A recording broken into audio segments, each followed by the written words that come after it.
I was going for the longest sermon title in history, and it's close. Maybe not quite, but it's close. It's 2 a.m., and you wake up. Maybe a child woke you up. Maybe a dream woke you up. Maybe your bladder woke you up. But you're awake, and it's 2 a.m. And it's too late to kind of go back and start your nighttime routine again. It's too early to really get up and do anything, but your mind is racing and you can't get back to sleep. And 2 a.m. is about the worst time. And everything just seems darker at that moment. It seems lonely at that moment. Now, literally, you may have moments where you're awake in the middle of the night, you can't sleep, but also, metaphorically, there are long nights of life when financial stress burdens you, or maybe an illness, a chronic illness burdens you. Or maybe it's a fractured relationship and you're just in a season and it seems long and it seems dark. Maybe an anxiousness that pervades your life. You're in a season of that.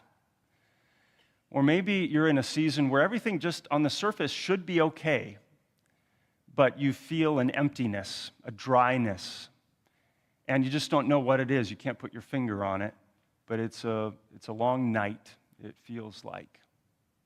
Maybe you're in one of those seasons right now, and there's nothing you can do about it. You feel helpless about it.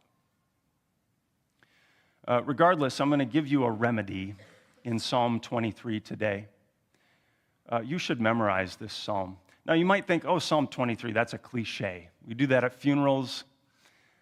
Many a serviceman or woman has clung to this in service to our country, maybe, or it becomes kind of a cliche. But there is a depth here. There is a reason why this particular psalm has been comfort for God's people for generations. Today, a remedy in Psalm 23.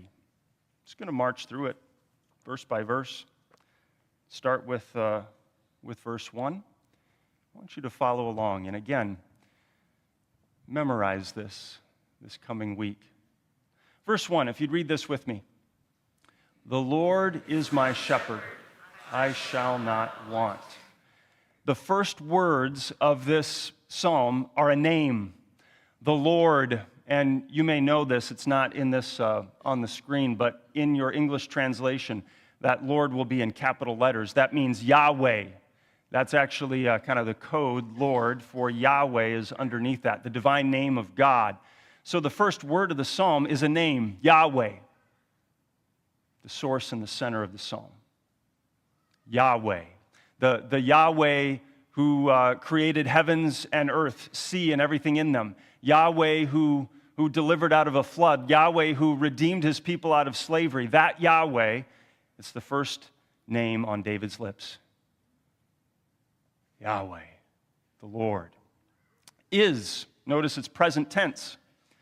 We believe in a living God, not sort of dead doctrine, but a living God. He is right now a living force in my life. The Lord is, and then we get to the controlling metaphor of the whole psalm, my shepherd. Now, you kind of know what a shepherd is. It's a caretaker of sheep, but it's sort of hard for us who are distant from agriculture, or certainly the agriculture of sheep. I don't know. Is anybody here, anybody here own a sheep? I see no hands up. So it may seem a little bit distant for us to understand, but if you have a pet, you kind of get it, right? If you have a pet, dog or a cat, like you take care of them. And while a sheep wasn't just a pet for a shepherd, it was also livelihood, you get kind of a sense of a relationship maybe with an animal, a caretaker. So a shepherd is a protector to beat back the wolves and the coyotes and the lions and the poachers and the thieves. A shepherd is a caretaker to feed, tend. A shepherd is a physician if there's a wound or a cut. A shepherd is a guide to show the way, to take the animals this way and not that way. And so you start to understand all the ways in which the metaphor clicks, where Yahweh is your shepherd. And he is Notice the word before shepherd, my. He's not just a generic God or an abstract God. He's mine. Not just any God. He's mine. I can call on him. The Lord is my shepherd. I shall not want. I always wondered as a kid, like, what does that mean? That seems a strange phrase. I shall not want. Shall not want what? And that's exactly the point. Shall not want anything.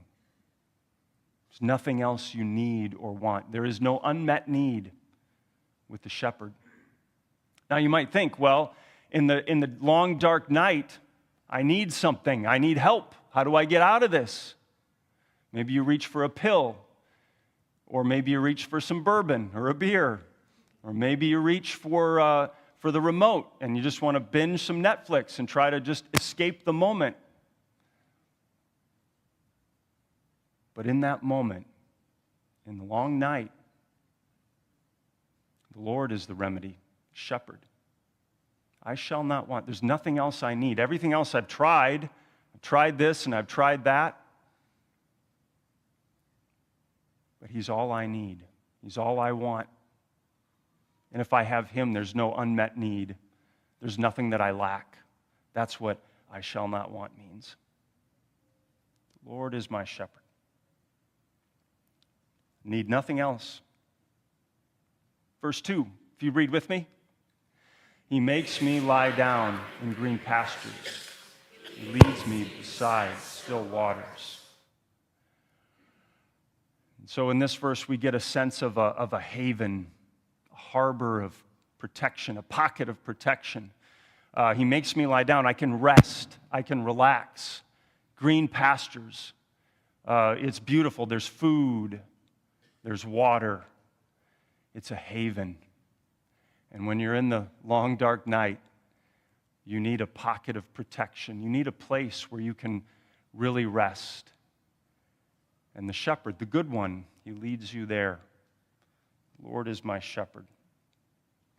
Leads me beside still waters. Verse 3, if you'd read with me. He restores my soul. He leads me in paths of righteousness for his name's sake. He restores my soul. You can restore your body, diet and exercise, good rest, treatments that you can take, medicine, restore the body. You can restore your mind, maybe with good friends or family or a counselor. There are other treatments for mental health to restore your mind. But I know people who've done all the right things. They've received all the proper treatment and help and aid, and there's still something missing. And they say, I still feel empty. I still feel dry. Something is not quite right. There's an agitation deep inside. That's the place of the soul. The one place that does not show up in an MRI or a scan, but that's a very real part of you. Your spirit, your heart, your soul. You were created with it. It's the center of who you are.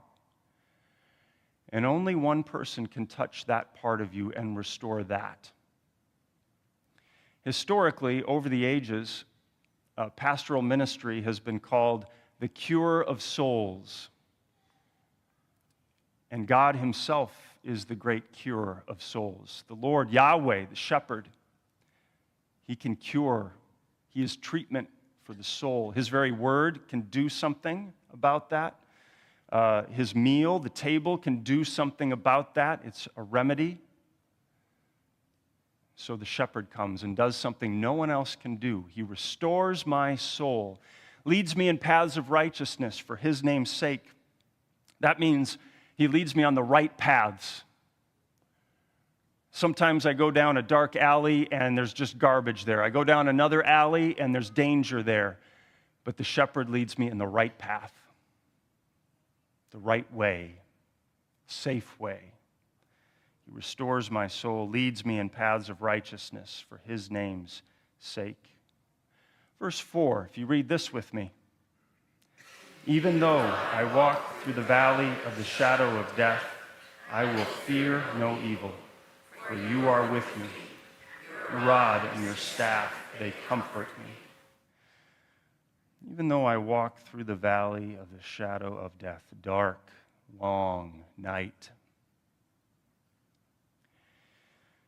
In general, our society struggles with death. And you can tell that by the way in which we try to kind of cover it or dismiss it or set it aside. So we have funeral homes and we have hospitals where we sort of segregate death and we tuck it away and we cover it up. And if the casket is open, we try to make the body look like it's alive again. In the hospital, we kind of sanitize or spray so that it doesn't smell like death and just try to cover it up. Even our language, sometimes if a person dies, you don't say, he died, you say, oh, he passed away. Because we don't quite want to say that someone died. There's a finality to it. There's a severity to it. And that's right, because death is wicked. There is nothing good about death. You can't say, oh, death must be, it's a peaceful release. No, death is bad. God created us for life. And so death is anti-God. There's nothing good about it. In Scripture, there's nothing good about death. It's never celebrated. It's never seen as a good thing. It's wicked. And so what does David do in the psalm? Does he try to avoid death? Does he cover it up? Does he dismiss it? No. Even though I walk through it, you face it, you stare it down. I walk through the valley of the shadow of death. Do you try to avoid? Can you escape the dark night? No, you have to go through it. But then what does it say? He says, even though I will fear no evil. He's defiant in the face of it. Yeah, death is bad, but he stares it down and says, I will fear no evil. Kind of sounds like St. Paul in 1 Corinthians 15. Death, where is your victory? Where is your sting? It's like Paul's making fun of death. Well, how can he do that? How can he say, I will fear no evil? The very next line gives the reason. Because you are with me. The shepherd in this instance is not way out ahead. The shepherd is like right shoulder to shoulder. He's beside. He's a companion. You are with me, shepherd. I will fear no evil. I won't fear it because you are right with me. And what does the shepherd do in the face of death and the shadow? He says, your rod and your staff, they comfort me. A shepherd has a rod. That's a weapon to beat back the wolves and the coyotes. You have a warrior shepherd with a weapon, a rod. Don't think that Jesus is just kind of a fluffy Hallmark card. In the face of death, he beats it back. Your rod and then your staff. Think of the crook, the shepherd's crook, to guide, to rescue off the ledge. You're about to go over the cliff and he pulls you back. Your rod and your staff, they comfort me. You walk through death, you face it down because the shepherd is with you. You will fear no evil. Next verse, if you'd read with me. You prepare a table before me in the presence of my enemies. You anoint my head with oil. My cup overflows. Now the imagery shifts from a shepherd to a feast, from trouble to triumph. Now there's a table set before you, and it's got, prime rib, medium rare, and asparagus with some sea salt and olive oil, and a big fat baked potato with butter and sour cream and bacon bits and cheese, and it's so good, and it's all set before you. A feast. A feast set before you in the presence of my enemies. What does that mean? Are you one of those people that you go to a restaurant and you find at the table the seat where your back is to the wall? I know we have, maybe if you're military or law enforcement, you're like one of those people. You sit there and your back is to the wall and your eyes are scanning the entrances and exits. You're looking at the door because you never know when you're going to be attacked. That doesn't happen here. A table in the presence of your enemies. You can sit at the feast with enemies all around, every foe and every sin, every piece of shame that haunts you and taunts you. It's all around you, but you can feast at the table and none of the enemies can do you any harm because the shepherd has triumphed over them. It's a victory feast. So you sit at the table and there's nothing to fear. You fear no evil. And the enemies are all around, subjected to your good shepherd. And so you are safe at this table. You can be vulnerable. You can have your back to the door, and it doesn't matter because the enemies do you no harm. You anoint my head with oil. Cup runs over. At a feast, often it was a custom to anoint with oil a guest, to honor them, to bless them. You're a guest at this table. You belong here. Your cup overflows. Every time you take a drink, it gets filled back up again. You take another drink, it gets filled back up again until it's overflowing. It's bottomless. You're provided for endlessly at this feast. And then finally, last verse. If you'd read this with me. Surely goodness and mercy shall follow me all the days of my life, and I will dwell in the house of the Lord forever. Goodness and mercy, that word mercy also means steadfast love, love that never fails or leaves or gives up. The goodness and mercy of the Lord follow you all the days of your life. And that verb follow, it doesn't mean to like a trailer, like you're dragging something along, pulling it. That word follow means more, not pulled along following, but pursuit. That the goodness and mercy of God aren't just sort of dragging behind you, but actually pursuing you, following you. Again, thinking back to the shepherd, he can be in front of you or he can be behind, following you wherever you go. Goodness and mercy will follow you, chase you down. If you go off the wrong way and you wander a bit, goodness and mercy will follow you down that road. If you go over here and it's a road that you regret, that you wish you never would have walked down, and you really mess up, goodness and mercy will follow you. The shepherd will chase you down. If you go way in the back of the church where the cheap seats are, and you stray far, far away from God, way in the back of the gym, goodness and mercy will follow you, will chase you down. It will find you out and bring you back all the days of your life. And you will dwell in the house of the Lord forever. There's a sense of home. Full circle, the good shepherd, the shepherd with whom you shall not want, he brings you back home, where you're supposed to be, and where you belong, in his presence and with him and with all the others that he's wrangled together. Dwell in his house forever. Centuries later, Jesus would say something like this. He would say, I am the good shepherd. And when he said that, it was a bit scandalous because when he said, I am, it echoed in every Jew's mind the name Yahweh, because Yahweh comes from the verb I am who I am. And so when he said I am, everybody's like, what? Even in our gospel lesson today, Jesus said, I and the Father are one. He said, I am, and then he said, the good shepherd. And immediately he tied himself to Psalm 23. The Lord, my shepherd, I shall not want. That's me. You know other shepherds, those who take care of you or try to take care of you. Jesus draws a distinction. He says, I'm the good one.